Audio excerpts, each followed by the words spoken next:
So to this end, I'm pleased to invite to the stage 3 expert panelists representing the 3 key pillars of our economic system, namely the government, the private business, and the financial institutions. So, representing the government, we have Ms. Sue Rout, Deputy Director, Regional Office of the Trade Commissioner's Service, based here in Toronto. Over 20 years, Sue has been involved in counseling and collaborating with businesses across a variety of sectors in the international trade economic system. Sue's career has been basically based in Toronto, but she's also done some assignments in Mumbai, Ottawa, and London, England. Representing Canada's largest trade association and the voice of being the voice of manufacturing and global business in Canada, we have Matthew Poirier, Director, Trade Policy, Canadian Manufacturers and Exporters. Matthew has expertise in a broad range of industries, including automotive, finance, immigration, and ocean shipping. And representing the financial sector, we are pleased to have with us Justin Sherman, Vice President, Commercial Financial Services with RBC. Justin specializes in industry business and professional services that are tailored to industry, and of course he's providing advice-driven products and services to a wide spectrum of clients in the business service industry. And finally, to moderate this very important session, I'm also pleased to welcome our friend and colleague Daryl Sherman, CEO and co-founder of the CGLCC. So, without any further ado, I'm turning the microphone over to you. No. Daryl.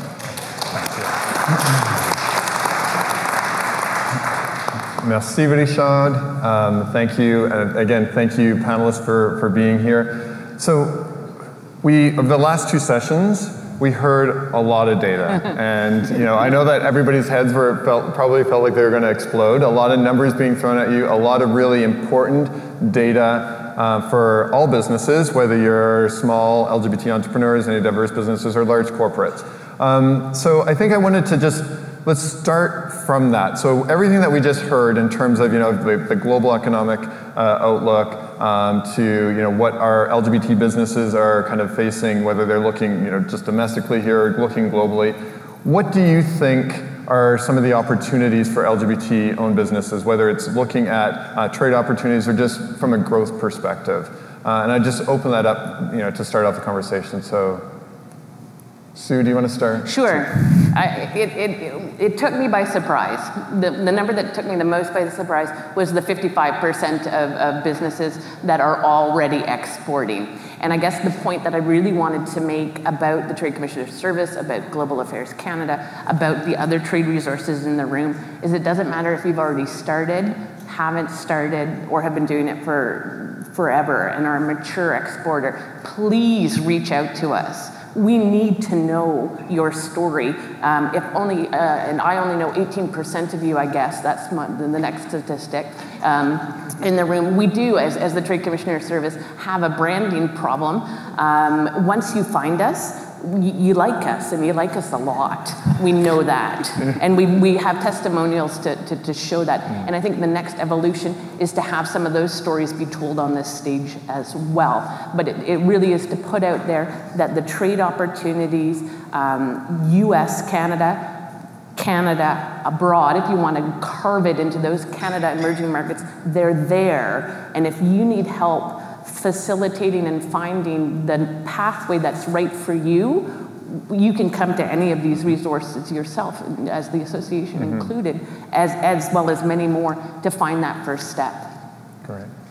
Justin, what do you think in terms of, do you think the current economic environment is really an opportunity, is providing opportunities for SMEs?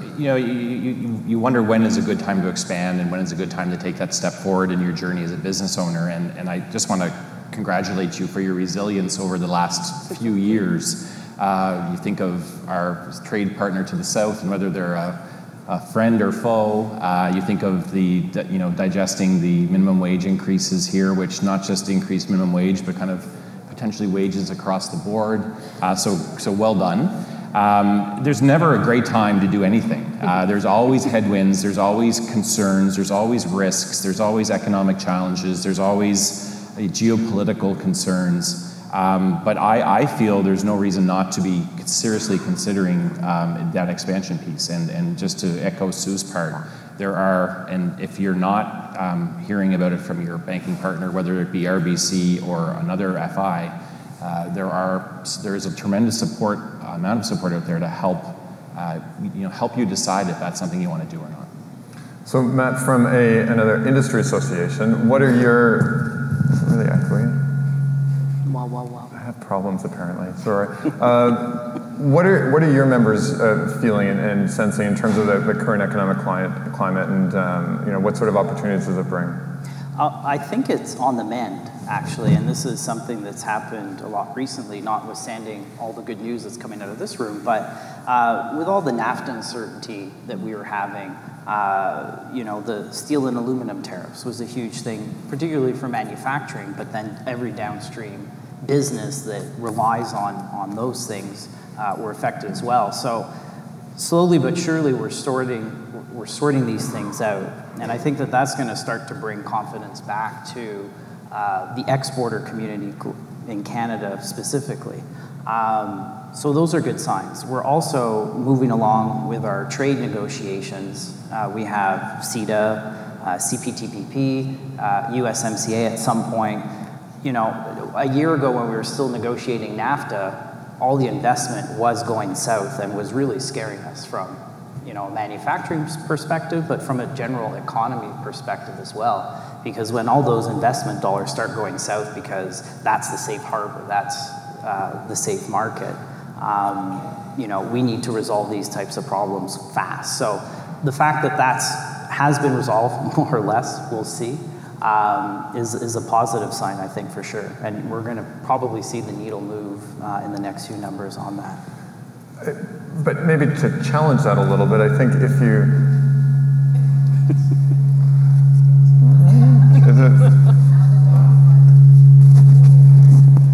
Okay. Are we good? Are we good? Okay. I'm cursed, apparently. There we go. Did I cross the line? Okay. I'm getting closer to you, Matt. There we go. That's not what I meant by crossing the line, people. To build on that, though, I think that when you look at some of these trade agreements, there's still a lot of work to be done, and there's still a lot of setbacks. And and again, if we look south of the border in terms of some of the policies that they've implemented there, how do you validate in terms of your previous comment saying it was positive, but how do we kind of overcome some of that?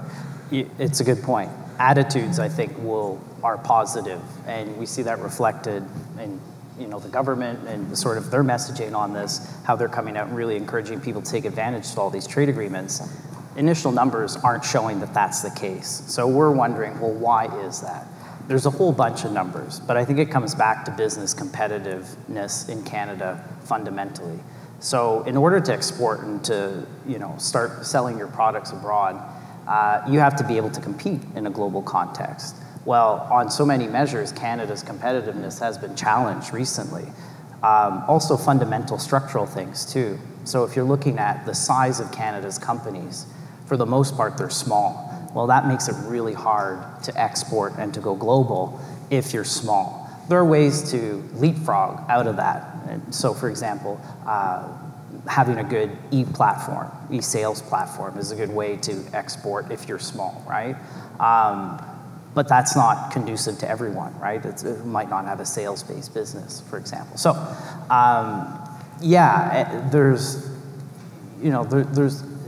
we're moving in the right direction in terms of what we're doing. We're opening markets and all that kind of stuff with these trade agreements. But we have a lot of fundamental structural problems that are holding us back. And then all the other funny business that's going on in these other countries doesn't help it either. So, again, to open it to all of you, in terms of, is there any specific advice that you would have for LGBT entrepreneurs or entrepreneurs in general, SMEs, that maybe that they're not necessarily thinking about right now, but they should start to consider, whether, again, especially if they're looking to expand, but even just from a growth perspective. Again, referencing everything that we just heard earlier in the previous sessions? I'll take a stab at that. Because of my role, I spend a lot of time with my commercial account managers and their clients. And, you know, we heard it earlier, talent's tough. The economy is red hot, it's particularly in Canada, particularly over the last few months. So, you know, you might not want to, you know, consider ramping up your costs around, and I've seen that done a few times, not well, but ramping up your costs around staffing prior to a launch into an expansion, or whether that be, you know, national or international. What I'm seeing more and more to help with that is leveraging what we kind of call the gig economy, right? The younger generation, far younger than me, I don't consider myself the younger generation anymore, but the younger generation is much more willing and able to adapt to that gig economy, and they thrive in that gig economy. So one of the things I would recommend is, if you're looking to ramp up from a talent or from a specialty to do that e-commerce platform, you know, consider contracts, and consider growing into that longer term relationship where, you know, where those are more fixed costs on your statements, right? Which, of course, as the bankers, we don't necessarily love to see. So that would be just something I'm hearing a lot more about that in my client visits. We just did our whole full day board retreat yesterday, and we looked at some of the opportunities and threats facing us, and gig economy kept coming up in terms of, you know, is it, as an organization, you know, how do we see it and how are we reacting to that? Yeah. So it's really quick story. I was at a marketing company here in Toronto not long ago, and there were literally 40 people on the floor, and I think 10 were employees, and the rest were on contract. And it was a great environment, as all marketing firms seem to be. So, yeah. Yeah, I think one thing is the old chestnut. 90% of your preparation can be done at home, and you need to really take a look at what has evolved. If you have used government services, if you've used association services, the fact that the surveys that were done have been done is a nod to the changes that we want to know about and that we need to know about to help program and provide policy support. So in the fall economic statement, the export and trade diversification strategy has rolled out. We were Trade Commissioner Service, Global Affairs in particular. You know, we were a huge winner. We got $290+ million over 5 years to help enhance the Trade Commission. It is historic, and it is trickling down to supporting programs that are to support businesses in progressive and inclusive trade. So look for it, ask for it, push for it. Anybody in this room is open to having your ideas as what will work better to get you. I'm sorry, me, I have no challenges, of course, to get you over these challenges, that if there are any, and if not, we want to hear about your successes as well, what works well in your journey, and everybody's individual, but in your journey, where can we create, and we talked about this, I'm looking at Jennifer Cook from EDC, where are the shortcuts that we can create, you know, for you as a busy business? That's what we want to achieve. And I think we'll dive deeper into that, but I'll just let Matt speak to, again, in terms of general advice that you think that there might be for entrepreneurs looking to grow. I think you're right, Sue. We need to take advantage of what's out there. I think the first step, though, is learning what the constellation of opportunities or services are available to an exporter, to an SME, particularly in the exporting space. So you have all the government suite of excellent programs, really. So the Trade Commissioner Service being the marquee one, but then the funding agencies, so the EDC and BDC. Then you have private financing, so that's the banks, and that's capital is one of the number one issues that is identified by exporters as being, you know, sort of the first step. You need money to be able to do something. And I think where the trade associations come into play is we play that coordinating function, but also that networking function as well, right? So specifically talking about what CME offers is this networking opportunity with mentors, right? So if you're an SME and you're looking just to bounce ideas off of someone who's been there and done that, I think that's a critical part of it, and that's where something where, we're sort of a friendly first step in that process, right? And that's, events like this, for example, is a big part of that, so anyways. There's a few nuggets that I want to come back to, but you talked around, financing access to capital, and certainly we heard that through both on from those companies looking to export, but also just in general, and that's not unique to LGBT businesses, it's to SMEs in general. So I'm going to jump back a little bit then around the whole economic climate. Do you think that, given the economic conditions right now, do you think it's more or less supportive to access capital in any kind of source? Do you think that it's making it easier now, given the economic conditions? I think there's a higher level of caution around where we're heading from an economic cycle point of view.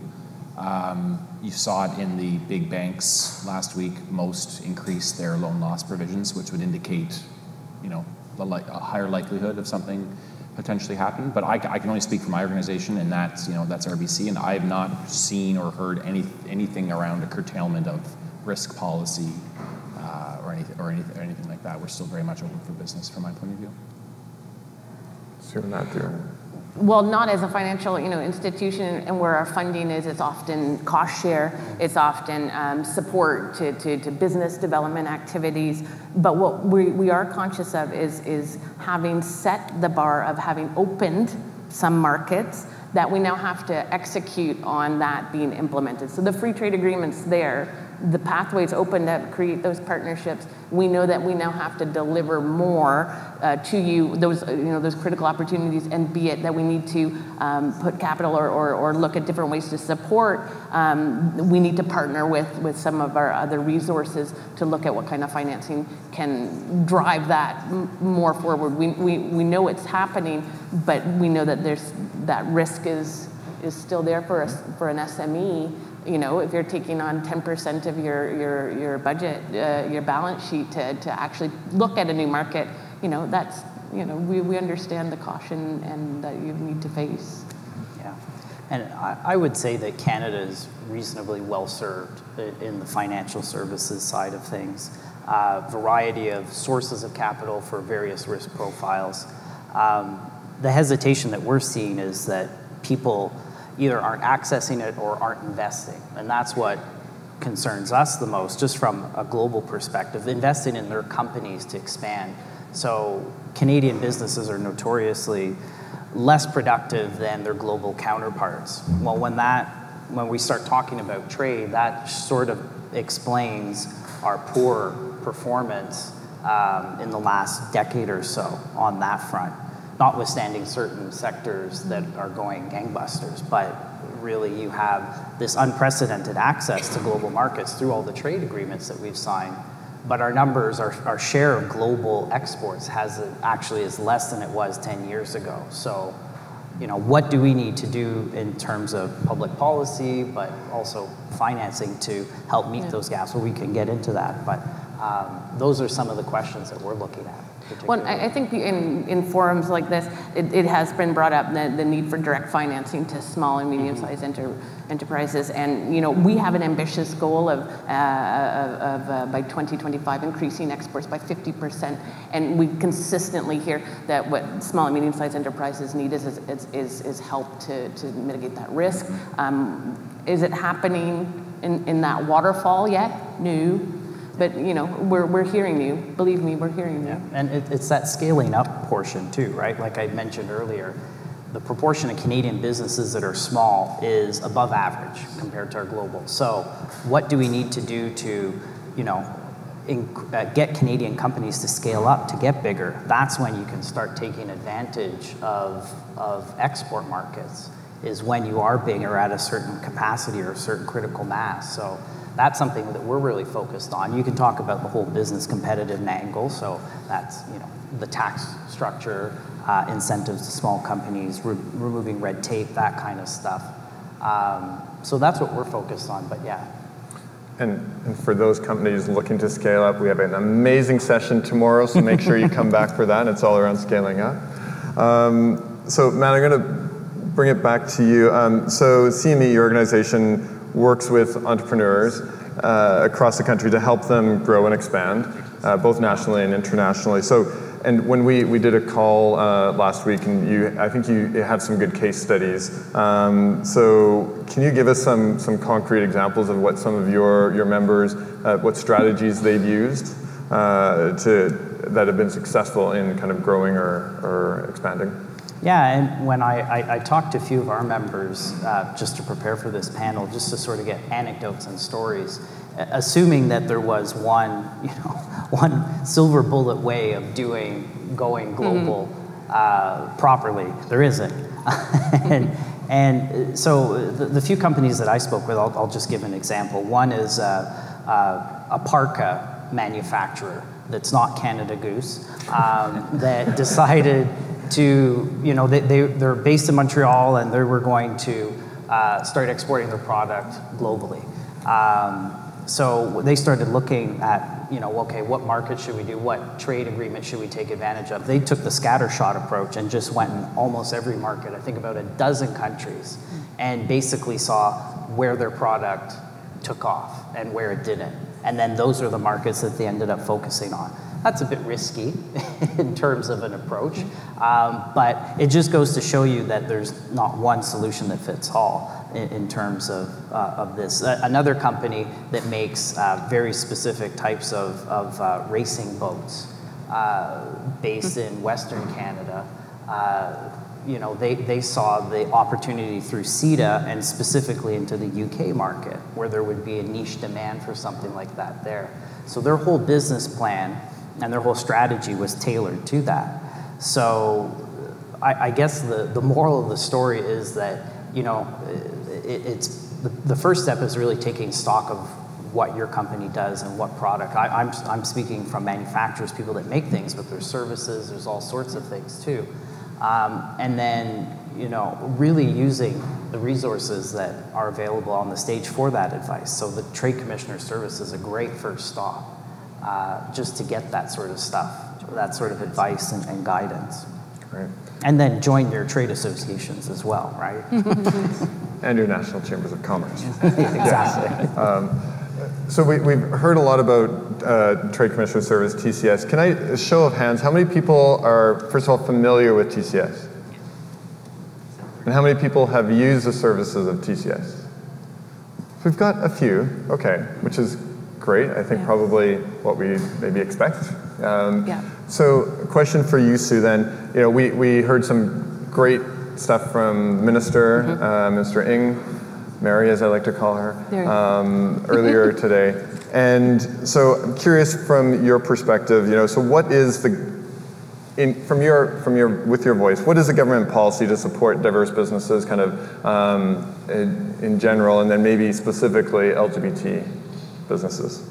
Well, I do think the whole focus on trade diversification, the fact that Minister Carr is now Minister of International Trade Diversification, and that's diversification that's market-focused as well as inclusive to groups that we want to bring their economic contribution up to parity in exporting in international partnerships. So I think that's part of it, and we're following through on those lines of where we can provide.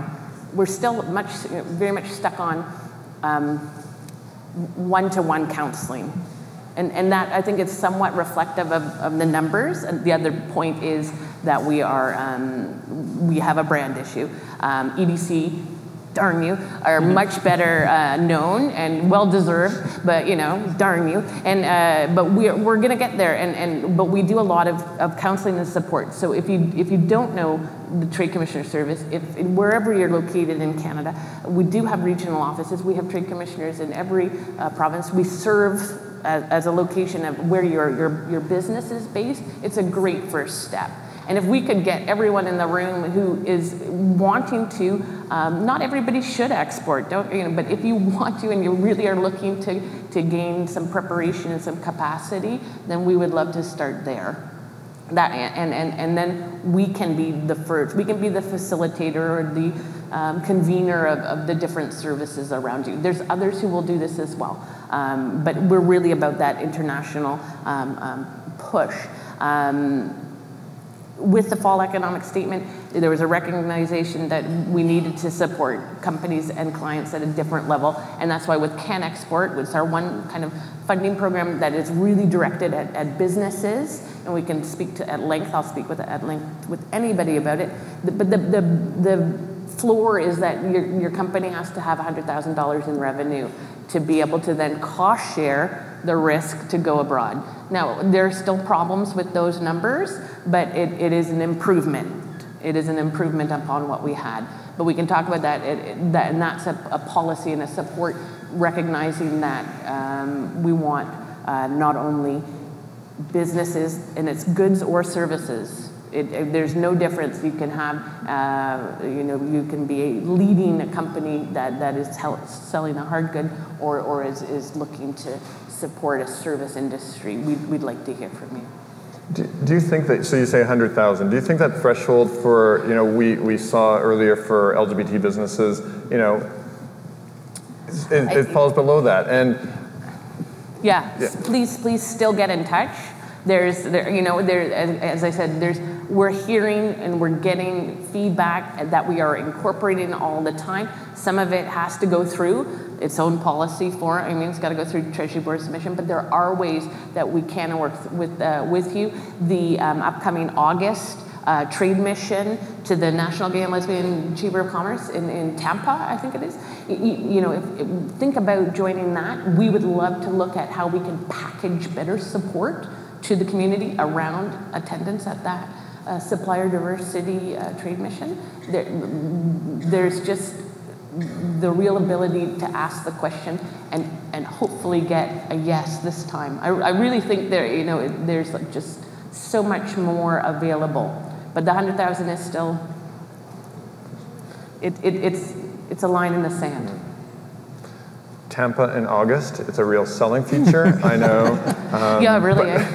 But if you are interested, this is our little plug for that. If you are interested, I encourage you to talk to Richard about that to get more information, because we have opened registration for that. And sorry, just one last question on that, Sue. In terms of, one of the things that we found is that a lot of businesses, given their size, and again, we saw it earlier, is that they tend to be, 1, 2, 3, under 4, but they don't necessarily see themselves as even potentially being exporters. And I think that that's one of the misconceptions. Would you agree? Absolutely agree. It has to do with the way you define yourself, your company, your product. What's your value proposition? It has more to do with that. Then are you number 117, on a ranked list, or are you, number 1 in what you do, or number 5? Like, let's work and concentrate on that. I guess I could say you're never too small to export. It's true. There might be restrictions around what kind of programming or funding you can leverage, but please, again, have the conversation.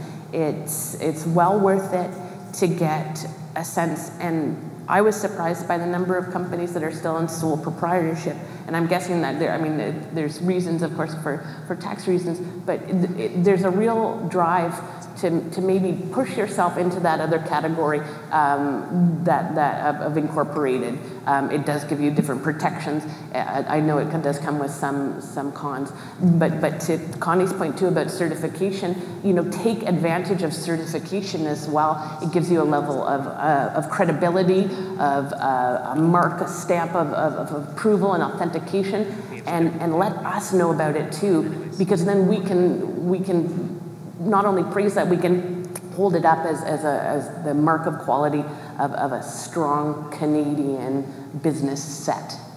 Great.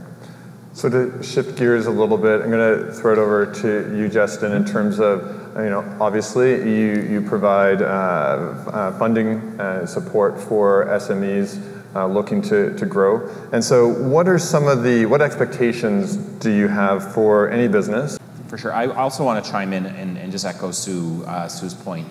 if you've got it flaunted, so if it's LGBT plus, then it's the CGLCC. If it's women in business, then it's WBE. If it's CAMC, it's CAMC. Got it. We unfortunately know a lot about our clients, but we don't know if you are one of if you're one of us as an LBGP member or not. And so declare it to your banker. There's I think every bank is in this room right now. We really truly want to know about you on that level, and it's not something, I think we talked a little bit about it at our table earlier. We don't necessarily feel comfortable declaring that, but it opens up to these opportunities to partner with the CGLCC. I wish I could do a sort and just get all of my gay and lesbian and transgender and bisexual folks to pop out on a report, but it doesn't exist. So from a banking point of view, one point I wanted to point out, Sue also touched on your point, and we didn't really prep this much for this, but make sure you're growing, or I guess I should say, make sure the people around you are growing with you.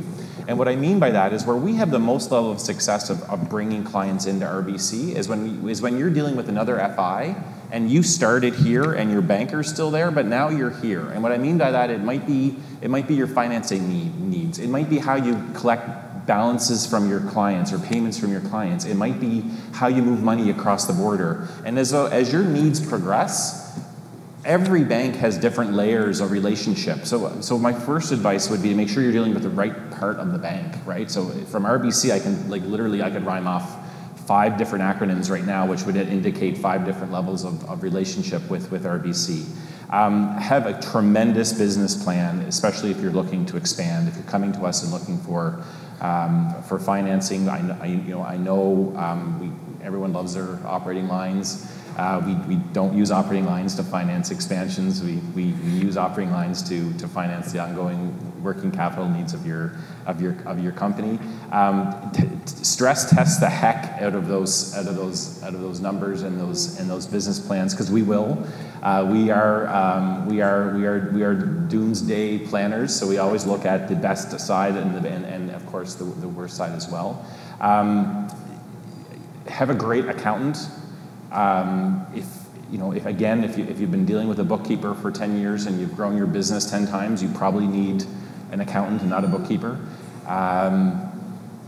We want to be a partner. We truly want to be a partner. I'm not going to sit here and kind of go through a bunch of, the DST needs to be this and your leverage needs to be that. But we truly do want to kind of, build and work with you, right? So there must be a follow-up to that, so. Well, when we sat down a few weeks ago and we kind of joked about that the banking industry has changed a lot from when we were much younger, and our parents, they had that relationship with the branch manager, and they knew them by name. They'd go in every day, and that relationship was solid, and so things have changed substantially. So you talk about relationships. So how do you build that then, given how just purely the nature has changed? Yeah, turnover, and again, as a leader, turnover of your banker is probably one of the highest irritants that you're all faced with, and you need to hold us accountable to that. You should not have to retell your story. It is extremely competitive out there for clients. Everyone wants to bank you. So if it comes a point in time where we've let you down, you need to let us know, or let your banker's boss know, because we will gladly fix it for you. We will definitely try to fix it for you. But you're right, it is. Turnover is very different. The average tenure on my team of 15 is probably certainly south of 3 years. So that tells you the constant churn. And these are medium-sized enterprise relationship managers. But we have, we keep notes on you and keep track of how well you're doing and what the important things that you tell us. That's our corporate memory, and we can do a great. I'm sure we can do a better job of that. But it's certainly something we want to keep building on that relationship. Yeah. So I have a couple more questions, and we'll open it to questions from the floor. But so this is again to all of you. How do you think LGBT businesses, and I'll broaden that with just any diverse-owned business, so whether we're talking women-owned or Indigenous or visible minority business, can mitigate the risk of discrimination? And are there special circumstances that diverse-owned businesses should contemplate prior to considering expansion, or certainly from a global perspective, but even domestically? Are there It's a very brief story. A talent management company expanding into the States, so sourcing talent and placing them in companies. They were certainly not LGBT owned, but they were actually very concerned about pushing into the States as a Canadian company. Never mind, an LGBT or a minority-owned company. So, I think that's unfortunate. I think that was overplayed, to be honest. And I think we often get hung up on that as well. It's particularly dealing with American companies and Americans in general. They want a reliable, strong product. They know they're going to get paid. I would suggest that's far more important to them than who you might live with. So I don't want to diminish that, and it's certainly reflected earlier on some of the cases where you've been we've all faced discrimination. But I think particularly for the U.S. they're so focused on being successful and they're so aggressive around that compared to us, to be honest. I don't know if that, I think sometimes we maybe worry a little too much about that. And if you're really good at what you do, you lean into that. That's just my personal perspective. I guess from a global perspective, we can always ask the question, and we can certainly take the temperature using our trade commissioners, who are a mixture usually when you're looking at, be it in Jakarta or Australia. There's the teams, the trade teams within those embassies and consulates. They're a mixture of Canadian-based staff, Canadian team members who are there for a short amount of time. Speaking to your churn of assignment officers, we deal with it too. You might you need to tell your story and then tell it again sometimes, but sometimes it brings in new ideas and new blood. We also, within those teams, are incredibly important. Our locally engaged staff who serve Canada and serve Canadians, and they have a really good beat on what's going on, and they can provide, I think, that really up-to-date information on where to push the edge or not, or where the edge is, and how you should approach it. But I think Canadian values, be proud of them, put them up. You have the backing of your government to do so. And I'm just going to, not to steal Connie's stories, but I will steal a story, because I know that, and this is to TCS's credit, is that so Connie, who's one of our certified LGBT businesses, was in India and doing a trade mission there. So challenge enough being a woman, but as, I'm not going to out you, but I'm outing you, as a lesbian, there's certain challenges there, but I think, from where, TCS was able to really step in and really support her in some of those challenges that she was facing. And so I think that, the story is an amazing story. It's also a disturbing story. But I think to the credit of TCS, that really supported, some of our entrepreneurs going through those challenges. So, Matt, did you? Yeah, I'll just chime in on that, maybe from a higher perspective too. Obviously, there's going to be areas of the world where it's better to do business than others. That's just a very unfortunate reality. But what's nice to know about the Canadian government's support for that is you can see it just in the negotiation of our most recent trade agreements with the progressive chapters. Bit of an experiment, but it was something that was tried. And I think something that's very important, and it unfortunately didn't get enough attention or was criticized. But when you look at not only is discrimination wrong, but the cost of it too. So I think the World Bank tried to figure this out, what's the cost of it? In India, for example, they saw that it was costing the Indian economy something like $35 billion in lost productivity every year.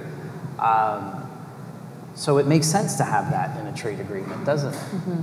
So, something like that I think is, lead with values, and the Canadian stamp of approval does carry weight. Also for products too.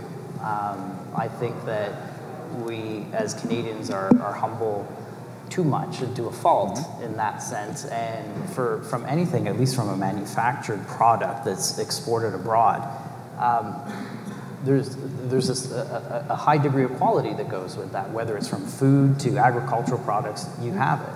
So, anyways, I don't know if I answered the question. I just want to add one thing about the U.S. in particular, and this is something my good friend from procurement has taught me as well. In fact, most corporations in the U.S. are even further ahead than we are in Canada from a supporting of diverse suppliers. So just because you hear the news, a lot of our American friends are fully embraced the full spectrum of diversity from a supplier diversity point of view. So I could hear Krub in my ear. So I think Sue mentioned that she didn't have time to prep because I may have sent them their questions like last night at 11:30, and so it's my fault. And I'm throwing another question that wasn't on here, and then we'll open it up for questions. But just a lasting question is, what do you think is the biggest thing holding our companies back? From exporting? From either just growing, scaling, or exporting. Oy. I know, it's just a little one. Anybody.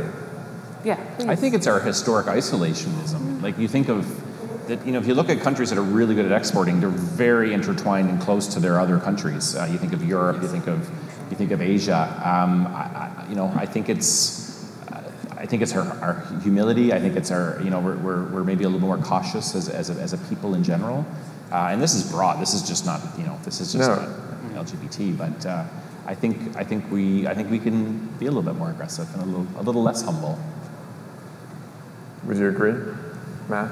I think so, but that's hard to change that. But and part of that is those structural problems that we've been talking earlier about Canadian companies just being small in general, and maybe you can argue that there's incentives to stay small, but there isn't that sort of scale up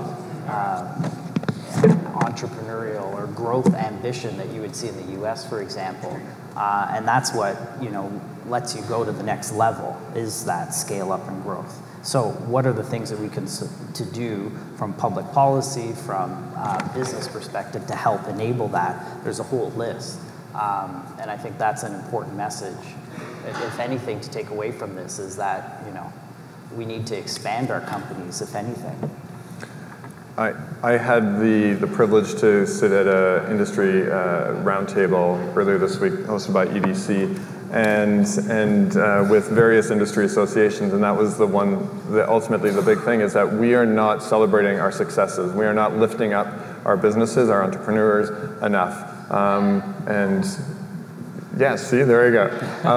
And so we need to find a way to continue to do that. And I think through what all of you here are doing are providing ways to help support those businesses, helping us grow and succeed. So I want to thank you for what you guys do and for being here. I have 7 minutes, I think. 5 for some Q&A. So we have. Well, Connie up here in the front. Since you were outed. Yeah.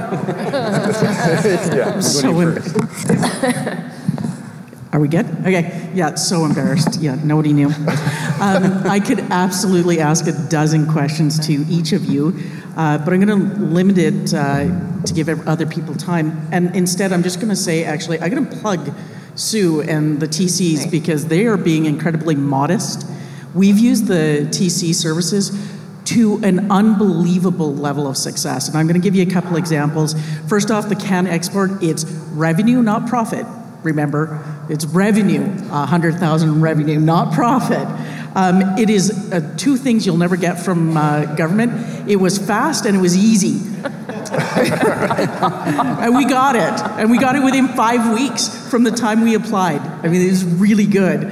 The other thing is, if you haven't talked to them, you've got to. These trade missions are incredible. I'm going to use an example because I think it's really worth understanding just how powerful this is. We have been in touch with tons of trade commissioners globally, and they are essentially your sales force for free. Okay? So we got there, and the trade commissioner in Monterrey, Mexico, recommended me as the keynote speaker at an energy security event, which I got my flight and everything covered by the program. They paid for me to go. We had meetings set up by that trade commissioner from 7 in the morning till 7:30 at night. She was a translator for us. She could do our pitch for us and answer specific questions, because not only are they local, but they're local to your industry too. So she actually knew clean tech. So if you're not using them, you gotta. It's the best service in the government of Canada. Well, thanks. Perfect. Thanks. You really hit a star. I mean, you got the triple play, but yes, it's their thing. Thanks. I will. They work very, very hard, and they're very dedicated. Absolutely, the teams. Hi, Jim. I'll see if I work it. Sue, can you explain? It doesn't. We're a small business that does design work, but we didn't want to go do design work in China or any big, huge market because we're 16 people. Can you talk about how your team can find the appropriate partner in the right market? Because we weren't going to go into China and do design. Sure. But your team actually found us some wonderful partners. Oh, I'm very glad to. Can you tell how you do that? Sure. So what's really nice about Trade Commissioner Service is, and especially if you start with a regional office and work, in Canada, you can be kind of filtered to our 160 different markets abroad. We're market agnostic where we start, and then we kind of help, and we put the brake on some markets. Say, I don't know, whether China's going to be for you right now, or not. Maybe it is. Or maybe you want to try, or we flip it around and you look at a different market. So it's the depth of the network, our ability, or the fact that we have that Canadian presence in all these different areas. And these Canadian presences, there is this trade section, and within that trade section, there is trade commissioners who do have responsibilities on an industry sector. And if you are super lucky, you hit Connie's triple play. You get somebody who's been there a long time, who knows their sector very well, and is just committed to you as a client above and beyond. I would really express that. I mean, that really is just stellar. I mean, we will serve, of course, don't get me wrong, but that it happens more often than you think, but there are differences in the ways that we are staffed in different areas. But we can help we need you to identify the market though, really, or at least come at us with a short list. We're very poor at, I can go anywhere, where do I go? We kind of go, I don't know. But if you come at us with, this is, we think we're going to do really well here, we can come back at you with, no way, or full steam ahead. Yeah. Bruce McDonald with CGLCC. I had the pleasure of being on the trade mission last year, and my perspective was I went down to investigate the market, and I made it very clear I'm not ready to do business in the market. And the Trade Commission set up 2 appointments for me, and I've already reconfirmed with those people that I'm going to talk to them again in Tampa and get a barometer on what's going on in the market in my sector. But so if you're even thinking about being in the market, you should be on this trade mission, because they have the facilities to set up those meetings.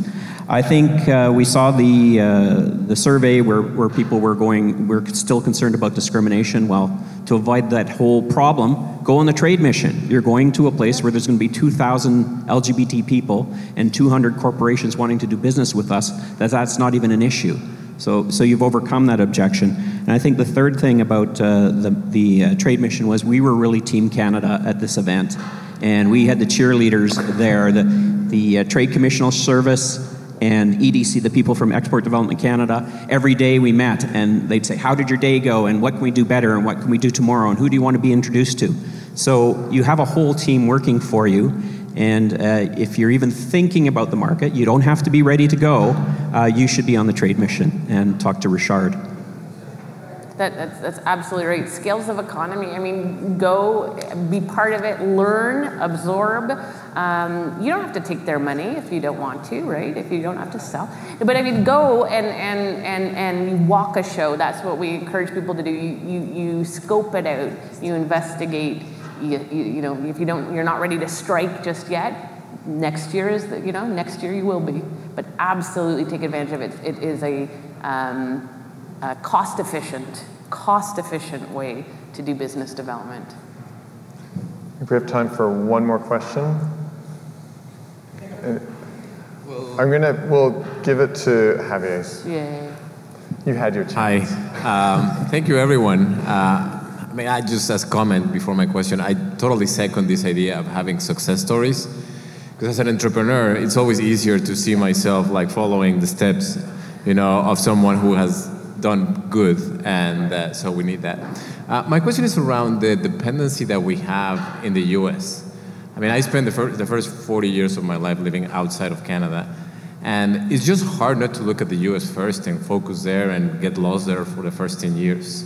So do you see things changing? And have you any success stories about people kind of diversifying out of the U.S. as Canadian? Having successes in an international market other than the U.S. Absolutely. And it's interesting, I tell this, that I started my career, I wasn't U.S. focused, I was always focused on markets abroad, and so that's just natural to me, be it Japan it's just natural. I think with Turndown in 2008, we captured the attention of entrepreneurs to look away from the U.S. and look at other markets. But I know that we have to do a better job of identifying opportunities, pathing out the ways to market in some of these emerging economies, demystifying those economies for you. That's our favorite word these days, demystifying. But we need to, because I mean, why would you take a chance on doing business somewhere 12 hours away with a cost and a risk? So we do want to make it easier, but I think we're getting there as well. But yeah, I think we went kind of from 80% of exports to the U.S. we dropped to 73 maybe. Yeah. Am I being generous? I think it stayed. Well, stayed roughly, yeah. Services though, I'm gonna say went the other way. Yeah. Yep. Do you want to add anything? No, and the way we view it too is that the trade diversification agenda is a good thing but it needs to look at it by growing the pie rather than reportioning the pie, right? So I think it's just a fact that the U.S. will always be our closest trading partner just because it's the biggest market and it's right next door. But with all these new trade agreements that we've been signing and with all this money that's being invested by the government to help spur more exports, we're going to be growing that pie and growing into those markets. I think my colleague in the U.S. at the NGLCC, he's just, let's just bake a bigger pie. Isn't that what Justin? Yeah, that's what he's just like, let's bake a bigger pie. We're not having to take smaller pieces. We're just baking a bigger pie. So I think that is it for now. So again, I want to thank each of our panelists. I think this was a great conversation from all the data that we heard and maybe a little unnerving in terms of what we're hearing and what we heard maybe this morning. I think that this was hopefully for you encouraging, and that we know that there's a lot of support out there and there's lots of ways to help navigate what we're going through right now. So thank you for your insights. Okay. Yes. Thank you very much, Sue, Matthew, Justin, and Darrell. I thought it was an exciting and very, very, very interesting discussion.